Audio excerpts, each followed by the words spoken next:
ஆச்சி கொழுக்கட்டை மாவு வந்தாச்சு. ஆச்சி கொழுக்கட்டை மாவிற்கு கொழுக்கட்டை அச்சை கேட்டு வாங்குங்கள்.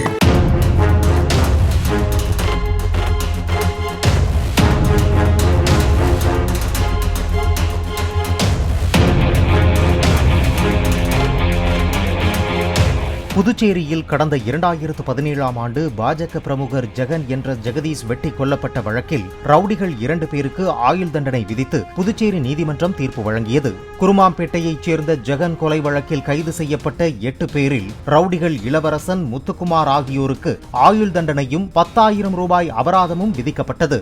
வழக்கில் சேர்க்கப்பட்ட கார்த்தியை ஜெகன் தரப்பினர் 2018ஆம் ஆண்டு கொலை செய்த நிலையில் மீதமுள்ள 5 பேர் விடுவிக்கப்பட்டனர். ஆச்சி கொழுக்கட்டை மாவு வந்தாச்சு. ஆச்சி கொழுக்கட்டை மாவிற்கு கொழுக்கட்டை அச்சை கேட்டு வாங்குங்கள். பிளே ஸ்டோர் மற்றும் ஆப் ஸ்டோரில் இருந்து பாலிமர் செயலியை QR கோடு மூலம் பதிவிறக்கம் செய்யுங்கள். செய்திகளை உடனுக்குடன் பெறுங்கள்.